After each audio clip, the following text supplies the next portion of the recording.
Good afternoon, everybody. In the next hour, I'm going to give you a taste of Dala so you can see whether it's an appropriate assessment tool for your program.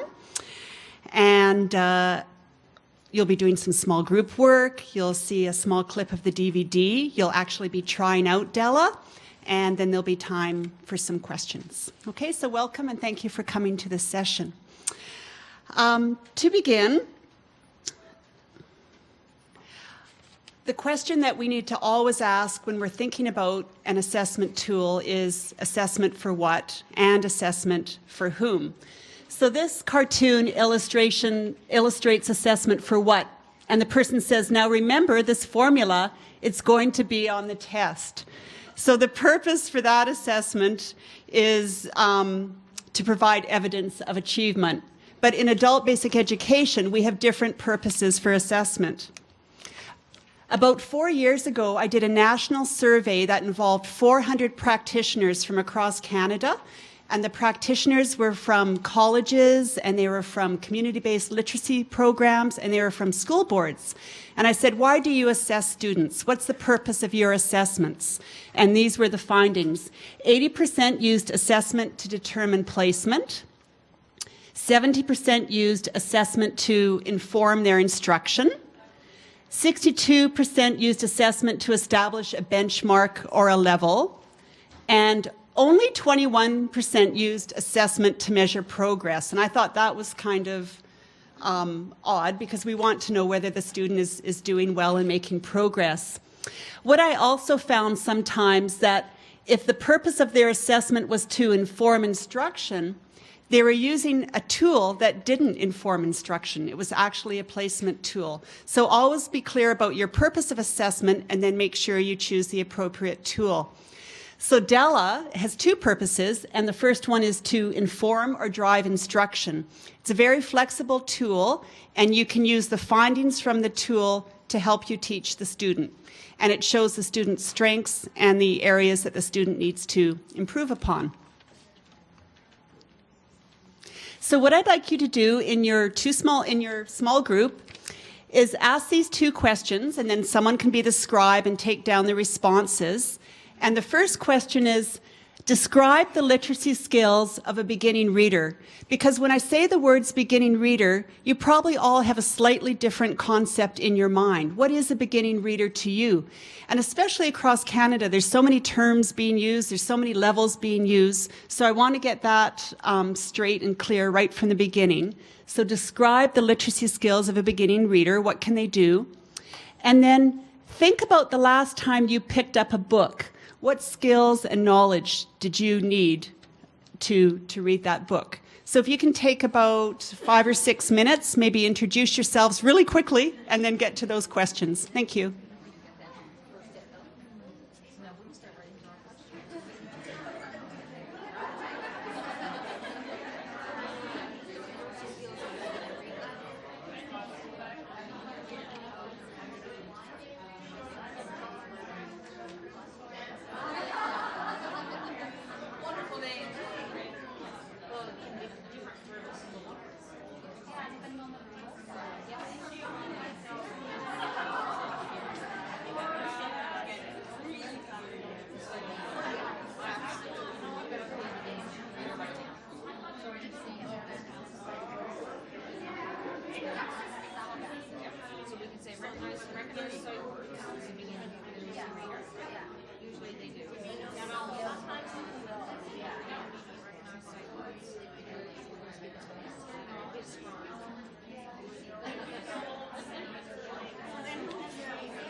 If you haven't already done so, perhaps move on to the next question.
Okay, time's up.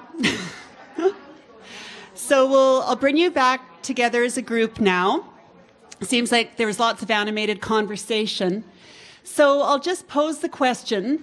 What are some of the literacy skills of a beginning reader? What did your groups come up with, if someone can raise their hand?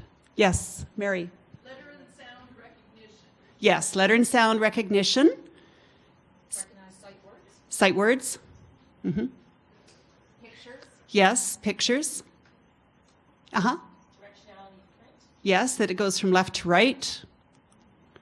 Good. So when a beginning reader comes to your program, sometimes they think that they might not have any skills, that they're a non-reader. That's how they see themselves, but they're already coming to your program with some strengths.